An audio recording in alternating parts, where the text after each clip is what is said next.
Municipality corporation ఎన్నికల్లో నామినేషన్ల ఉపసంహరణ గడువు నేటితో ముగియనుంది. పార్టీల తరపున పోటీ చేసే అభ్యర్థులు మధ్యాహ్నం 3 గంటల వరకు బీ ఫారం సమర్పించాలి.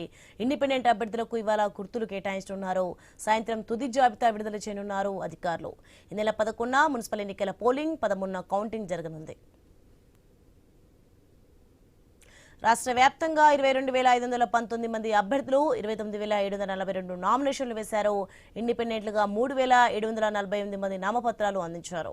సరైన వివరాలు లేకపోవడంతో 2,911 నామినేషన్లు తిరస్కరించగా 19,608 మంది అభ్యర్థులు బరిలో ఉన్నారు. ఈ నెల 11న జరగనున్న పోలింగ్ ద్వారా కౌన్సిలర్లు, కార్పొరేటర్లు ఎన్నిక కానున్నారు.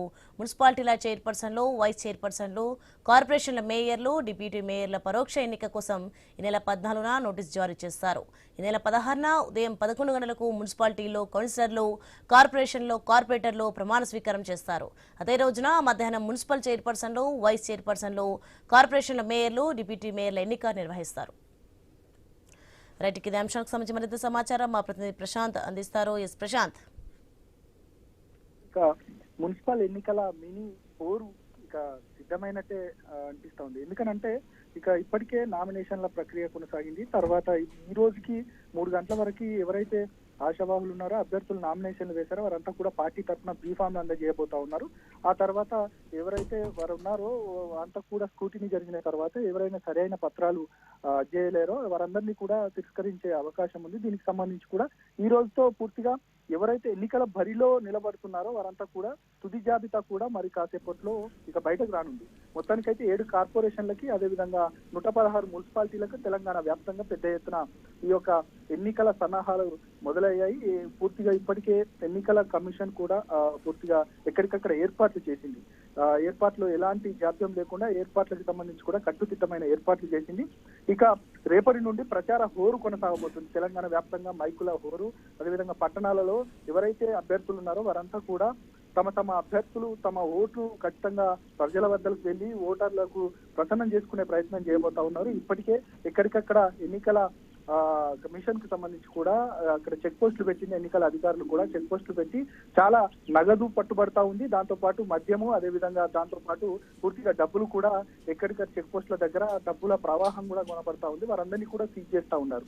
మొత్తానికైతే అభ్యర్థులు ఓటర్లను ప్రసాదం చేసుకోవడానికి రేపటి నుండి ప్రచార హోరు కొనసాగుతున్న నేపథ్యంలో ప్రధాన పార్టీలు బీజేపీ, కాంగ్రెస్, అదేవిధంగా బీఆర్ఎస్ కి సంబంధించి కూడా అభ్యర్థులు ఖచ్చితంగా మా పార్టీ గెలవాలనేది కూడా ప్రధానంగా ఏదైతే సీనియర్ నాయకులు ఉన్నారో రాష్ట్ర వ్యాప్తంగా అగ్రనాయకులంతా కూడా పట్టణాల వైపు, అదేవిధంగా మేజర్ కార్పొరేషన్ల వైపు అడుగులు వేస్తున్నారు.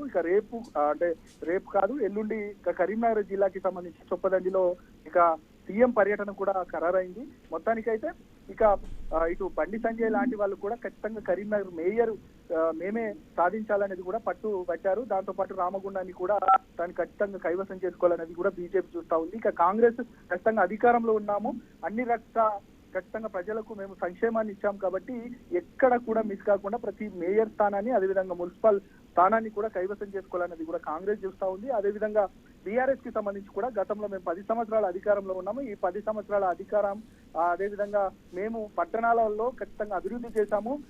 మేజర్ గా పట్టణాల్లో అభివృద్ధి చేశాం కాబట్టి హైదరాబాద్ లాంటి నగరాల్లో, హైదరాబాద్ లాంటి ప్రాంతంలో ఖచ్చితంగా మాకు అన్ని అత్యధిక సీట్లు, ఒక్క సీటు కూడా మిస్ కాకుండా వచ్చిందనేది కూడా బీఆర్ఎస్ చెప్తా ఉంది. ఇదే అభివృద్ధి నమూనాను చూపించి ఖచ్చితంగా ప్రజల వద్దకు వెళ్లి బీఆర్ఎస్ అత్యధిక స్థానాలు కూడా కైవసం చేసుకోవాలనేది కూడా ప్రధానంగా 3 పార్టీలు చూస్తా ఉన్నాయి. మొత్తానికైతే ఈ వైపు అగ్రనాయకులంతా కూడా బాగా వేస్తా ఉన్నారు. అభ్యర్థులకు సంబంధించి కూడా ఎవరైతే నామినేషన్లు వేశారో వారందరినీ కూడా బుజ్జగించే ప్రయత్నం చేస్తా ఉన్నారు. ఒకరే పార్టీ నుంచి ఒకరే అభ్యర్థి ఉండాలనేది కూడా ఇప్పటికే బీజేపీ చీఫ్ చెప్పారు. ఖచ్చితంగా ఎవరైతే పార్టీ నుండి ఇంకో ఇద్దరు పార్టీ నిర్ణయించిన అభ్యర్థి కాకుండా మిగతా అభ్యర్థి ఎవరైతే ఉన్నారో వారందరూ కూడా ధిక్కరిస్తారో, పార్టీని ధిక్కరిస్తే 15 సంవత్సరాల వరకు పార్టీ నుండి సస్పెన్షన్ వేటు వేస్తామనేది కూడా ఇప్పటికే హెచ్చరికలు జారీ చేశారు. దాంతో పాటు కాంగ్రెస్ కి సంబంధించి కూడా ఖచ్చితంగా ఎవరైతే ఆశావాహులు ఉన్నారో ఒకవేళ ఒక అభ్యర్థికి బీఫామ్ ఇచ్చిన తర్వాత ఇంకొక అభ్యర్థి బరిలో నిలిస్తే మాత్రం ఖచ్చితంగా కఠిన చర్యలు తీసుకుంటామనేది కూడా కాంగ్రెస్ చెప్తా ఉంది.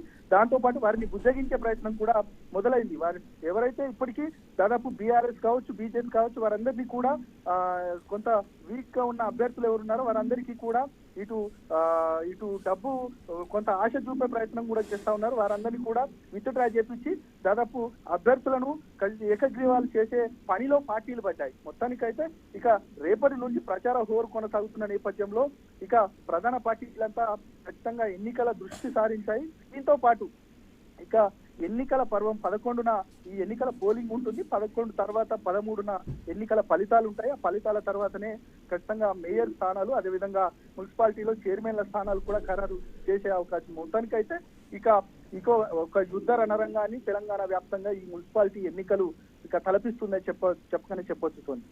Right, thanks for the information Prashanth.